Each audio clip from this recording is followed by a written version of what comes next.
a fruit salad. So it's an extension or a build-up from the previous speech, which was done last time, and looking into things in a bit more depth and a bit more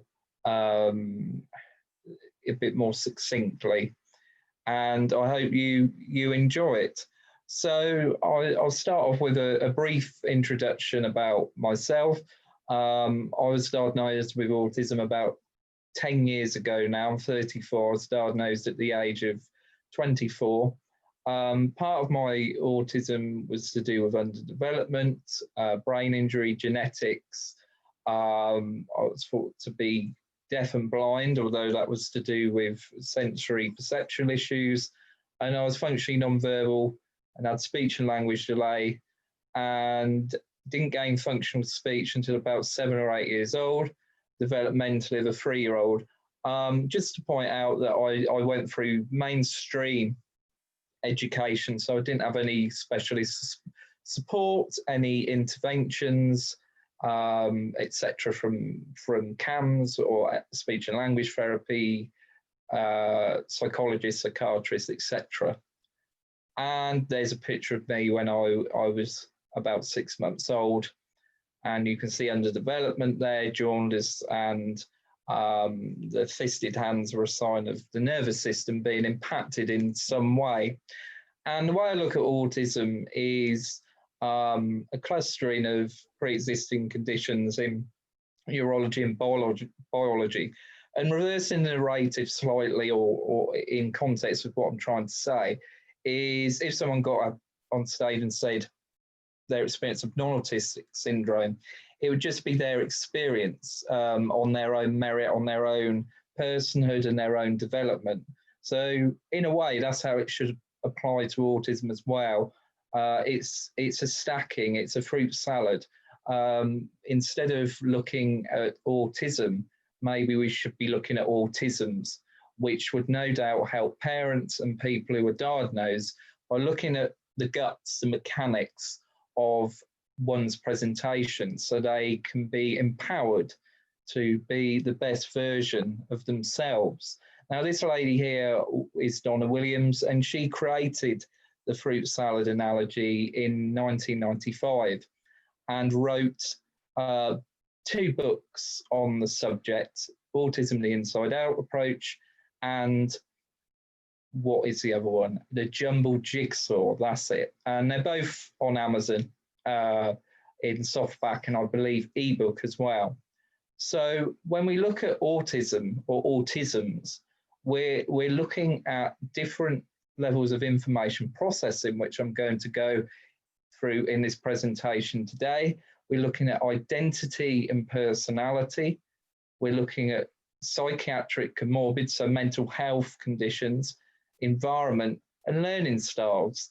And that's just a basic overview of what this analogy is. It's breaking down not only the different pieces of what presents itself, but the other things that go with it as well, which is significant and important in terms of learning, learning styles, and the way in which the child or adult communicates with the world around them. So, as I'm saying now, breaking it down into autisms. So are we looking at communication challenges such as oral apraxia, full body apraxia, where they struggle to find words and articulate them? Are we looking at mental health comorbids that dominate and their learning and their ability to be around people, or ritualistic behaviours, impulse control? Are we looking at sensory integration, where they may have problems with filtering information and they're either over or under sensitive? Are we looking at sensory perceptual issues, where they're face blind, object blind, or meaning blind? Are we looking at motor planning challenges, such as dyspraxia, coordination difficulties, handwriting, getting clothes on? Are we looking at physical and genetic conditions, such as Down syndrome or Williams syndrome or other specific genetic syndromes that are going along the right with the autism? Are we looking at autoimmune challenges which impact health systems? Are we looking at dietary disabilities also, such as allergies or intolerances? And of course, are we looking at personality and the way their personality is blooming, growing as the person grows, develops an understanding of self? So as you can see, autism isn't one thing and never was one thing. It's looking at the innards, and it takes a very long time, as I said in the previous speech, to understand this. So please give yourself time to internalize and drip feed this information, because it's all about knowledge. Gaps in knowledge is perfectly normal, and it kind of starts off with that awareness that you are starting from the beginning. And of course, you will find things of relevance in hopefully in this presentation as I go down the specifics. And let's start off with the common conditions. So you've got somatoagnosia, social emotional agnosia, communication disorders, language processing, lack of simultaneous self and other, alexithymia, face blindness, dyspraxia, personality, identity and attachment, lack of internal mentalizing, and physical conditions. So those are the most common, and through the following slides, I'm going to break these pieces down into accessible information, and hopefully it will be relatable. So when we look at Asperger and autism differences, you've got on one side dyspraxia, sensory integration disorder, face blindness, being literal, and alexithymia, so that's not knowing one's emotions, hypertonia, sensory perceptual disorders, being meaning deaf, expressive and communication difficulties, language processing challenges, and exposure anxiety. So once you open that up, what is the difference? Well, if you've got a higher level of information processing challenges, you're more likely to be living in the system of sensing, which is before interpretation. And living in a world before interpretation is very different to the world of applied meaning. And that means that any sort of thing, physical thing around you has an interpretive function, such as a television, a DVD, a newspaper, a book.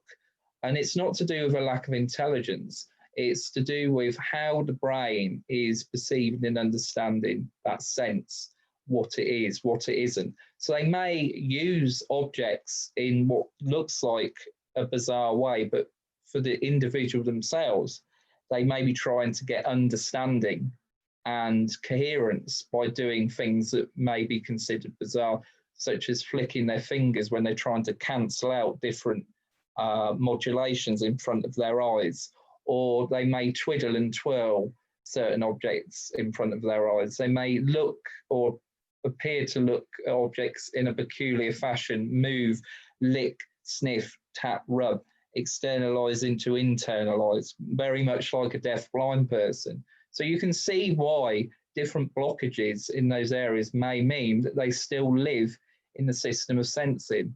And I urge people to remember that everybody comes from the system of sensing. It's called being a baby. And that is where all your sensory signals are naked and there's no interpretive latch on them. They're just things. And then we put names to things, and we categorize things.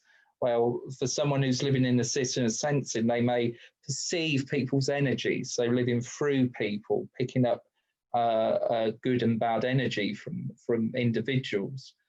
You've heard of the situation of a baby crying when someone comes into the room because they're picking up on energy. They're not relying on maybe the typical social signals that would then instigate, a a more non-autistic framework of thought, but we all come from there. Then on the other side, you can understand that if someone's logical and literal and practical, so this is Asperger's syndrome, and all they see and hear is facts, then autism, by contrast with AS, can be about the world before the ability to keep up with the literal meaning. In this regard, it can be very different to the world of interpretation and meaning.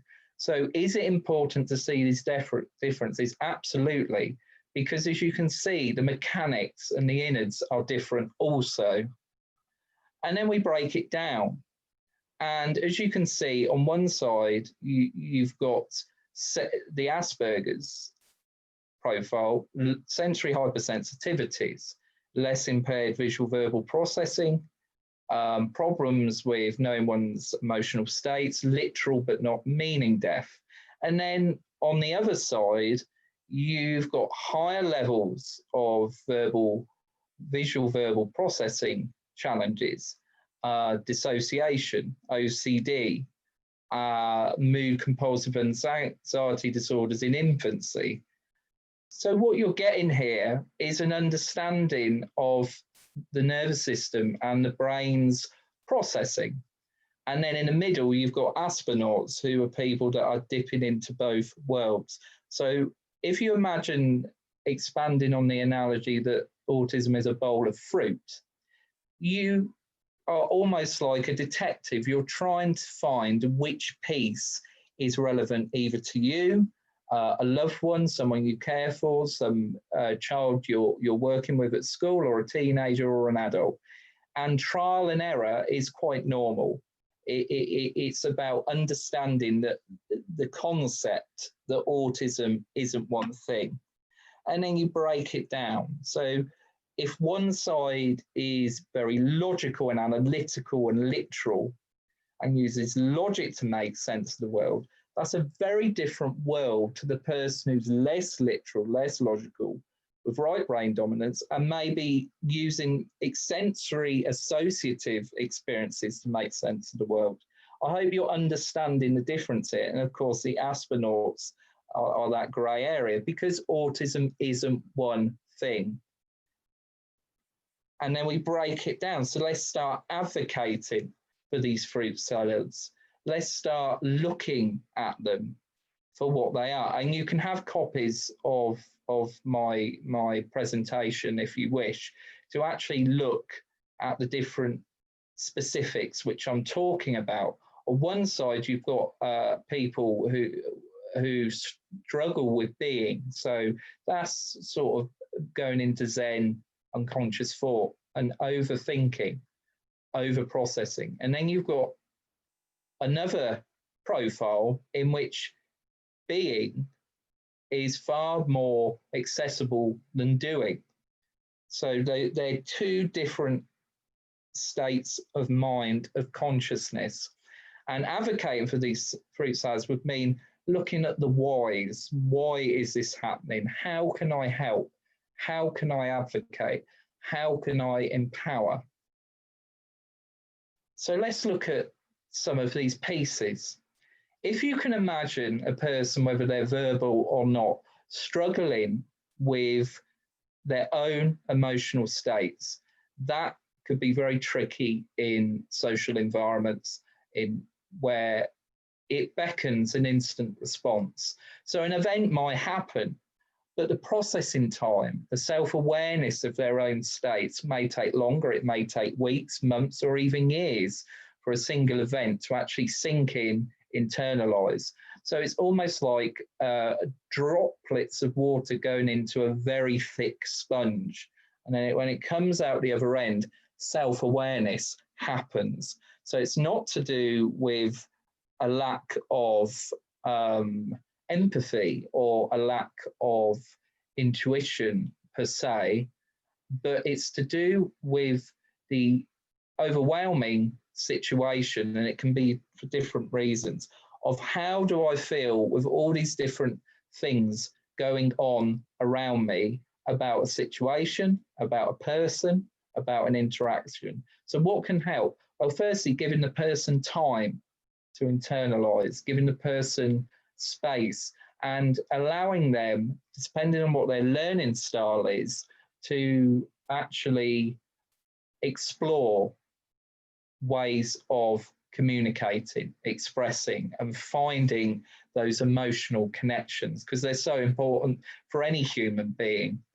Then we've got face blindness. So some people have face blindness within their autism, and it can present itself in different ways. There are some people who need tactile associative recognition, where they remember someone's hair, someone's face, someone's hands, someone's nails, someone's size. And then you can get some people who recognize people by tone of voice, or patterns of voice, patterns of movement. And then you get some people where it's a familiar type of clothing, such as glasses, shoes, coat, etc. So what can help? It's understanding A, if they're face blind, and B, what is the association, what is the linchpin that helps them connect with that person? Do they just stare through people rather than at? Do they struggle to give eye contact? And don't enforce it, because they struggle to look at faces and process them. Or when they see faces, they don't quite instantly get that bonding, hence being face blind. So it's about understanding the mechanics there. Object blindness. So if someone sees things in bits, that is places, people, objects, then they may not be a visual thinker. And if they're not mentalizing and internalizing visual pictures, we need to think of non-visual ways in which the person can learn. The person can make associations. So it could be through objects of reference. It could be through music. It could be through gestural language, which I'll go into in a moment. And they may go through sensory highs and lows. And what I mean by that is they may get addicted to their sensory highs. If you can imagine only seeing in pieces and focusing on one thing and neglecting everything else, it may be, as the picture suggests of me in the corner there, that a profile could be as such that something could catch their eye, or there's something that goes on in the brain with that particular frequency that they picked up that they may get excited by, and it may call it repetitive behaviors. But it could have a function. It could be to do with blocking things out. It could be to do with dissociation. It could be to do with channeling and overload. It could be to do with, because they're only seeing part of thing, they may be fascinated, although it could be extended to something else. So it could be a dog, but they're only focusing on the paw. It could be a person, but they're only focusing on the foot. It could be a car, but they're only focusing on the wheel. So you can see how that can maybe cause excitement, but also fear, because it's not actually coherent. Could you imagine living in a world where nothing is coherent? And what can you do to help? Observations are, if people are looking through things and using peripheral vision, and they could be using this tactile associative way of thinking, that you may look into tinted lenses, you may look into coloured light bulbs. And what that's do is you can test the different frequencies, breaking down if it's a challenge, and then looking at extending that. Could tints help? Could coloured light bulbs help? Could laminates over pieces of paper and pictures help? And it's all about understanding the profile. So if someone's meaning blind, that means that they're using other senses. Their eyes are not seeing in a conventional way.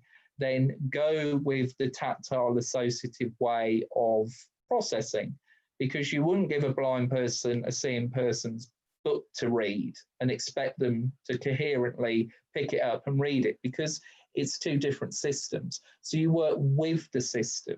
So if someone's meaning blind, you work with the system of meaning blindness. PECs may not work.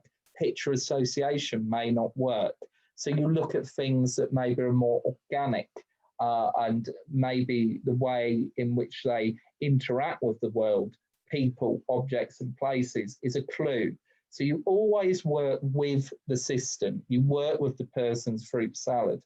Meaning deafness, depending on the level of meaning deafness, yes, some people appear to be obstinate, rude, not listening, but actually it's to do with differing levels of language processing. So for some people, you have to keep language very, very clipped. I've worked with people where you can only give, I don't know, 2 or 3 words at a time, and then they become overwhelmed, because it's about internalizing, understanding how I feel about those words, understanding what they're trying to say. So it's simplifying language, or making language tangible, nothing to do with a lack of intelligence. They may have an internal jumble with word finding. So you imagine the words are going in, it's almost like a bottleneck, very narrow bandwidth goes in. There's all these words, but they may struggle to get them in and then can equally get them out. So try and understand their language-based world in terms of finding interpretive language difficult. If they've got additional problems with visual perceptual challenges, then of course they'll find language difficult, because quite naturally pictures build up an association of words. There's kind of a marriage going on there. But if they can't do that, you work out the system best for them. They may need time to find their words, so patience. They may need different forms of presenting written and verbal information. They may need objects of association, so something tangible, something that gives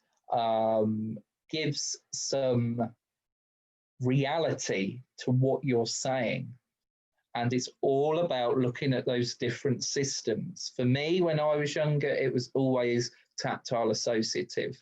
It built up an idea of what the word is, but through my hands and eyes. Whereas some people who are pictorial associative, you can use that. And it's a different ways of building up language in a language. There's some people who never gain functional speech, but they are echolalic, and they can use a pattern, theme, and feel way of talking, exploring language. They may like certain sounds, certain pitches, certain phonics. It may be that they are in their own world trying to communicate with you. So pattern, theme, and feel could be taking a sentence from a TV show or a cartoon and then giving it its own emotional ballast. For example, the young man who I've worked with says Richmond Hill, it's big. I said that in the last presentation, and what I was trying to explain there, that what he's using is some pattern that fits the theme of emotion and a feeling that goes with it. Richmond Hill, it's big. Yes, it's from a very old 80s show, 80s advert about a warehouse. But to him, it means I'm anxious, I'm scared. So again, it's about understanding where the language is coming from and what it means to the person. A simple phrase like, how are you? Think about how that is internalized, how that sinks in, how that's interpreted, whether they're literal, whether they're pre-literal, whether they're living in the system of sensing, or whether they're living in the interpretive system, but they're taking it factually. And that's a different type of system there. So I hope what you're understanding here is that it's not autism, it's autisms. It's different realities within one person. Body blindness, body disconnection. So people who don't have an awareness of their body, that easily dissociate when they are unclothed. There's no pressure or stimulus that gives them awareness that they live inside a body. You can have problems with getting dressed, being aware of different parts of your body, where they are, where they fit. You can have problems with eating, with thermos, so understanding hot and cold, perception of heat, perception of pain. You could have problems with showering, and problems with bathing, and problems with gauging weather. So it may, if you can imagine living in a body like that, you may need to guide the person in theory that maybe you shouldn't go out with that, maybe you shouldn't drink that tea or that hot chocolate. And it's all about modeling different things. A personal one for me is that because of the issues around drinking and eating with me, I always leave my food, but some people can't do that. Some people have impulse control problems. Some people, once they see food, they will have it. Some people don't necessarily have impulse control, but once they sit down, they just start contextually eating. And it's about working out very complicated strategies of how that works. Even if someone has like a self-care challenge where they poo and wee, it's not necessarily to do with a lack of intelligence. How is one aware, if you're not aware of your body, when you need to go to the toilet? Just think about that for a second. Nothing to do with a lack of intelligence. Pressure in the bladder, pressure in the anus. If that is non-existent, just think how these problems present themselves and how they could be looked at in a different way. Over or under. So sensory modulation, integration, so frequency, perception, associated learning difficulties and sensory challenges. The bigger picture, I suppose, is that everybody's born a human being, and personality traits and profiles are in everyone. And my likes and dislikes aren't all to do with my autism. Today, I've given you an overview of the fruit salad analogy and peppered it with personal observations from myself and people I've worked with. It's autism's. Autism is not the sum total of my being, and I remain balanced in my view of what autism is and what it means. It's a clustering of different conditions. See this as a journey. To the people who are listening, see this as a journey, as a starting point for empowerment. I urge you, in these very difficult times, in times of uncertainty, it's nice to get to know oneself, or try to get someone else to know someone else in the truest sense, as a whole person, as a three-dimensional living human being. And to me, that is true empowerment. Slightly philosophical, but I hope you understand the message there. Here are my books. They're on Amazon. If you type in Paul Isaacs, autism books, I've got a profile on Amazon, and all 5 are available on paperback and ebook. Other books, I think the one that is probably most relevant is Olga Baldacchina's Sensory Perceptual Issues in Autism and Asperger's Syndrome, a really interesting read, which goes into personal accounts of sensory perceptual modulation and realities, people on the autism spectrum. This is a really good book for any parents, guardians in the audience this evening. It's by a lady called Sharon King, How to Best Help an Autism Mum. Personally read it. It's an excellent, very emotional and witty read. She's a natural writer. That's on Amazon also. Really good read. I hope you've enjoyed this. Slight whistle-stop tour. Got my words out eventually of the fruit salad. It's a massive subject, but I thought I'd give you a concise look at specific pieces, because I understood from the last presentation it was a lot to take in. So I've broken some of those pieces down. Hopefully at this point I am available for any questions. So I'm going to stop the share at the moment. And are there any questions for me?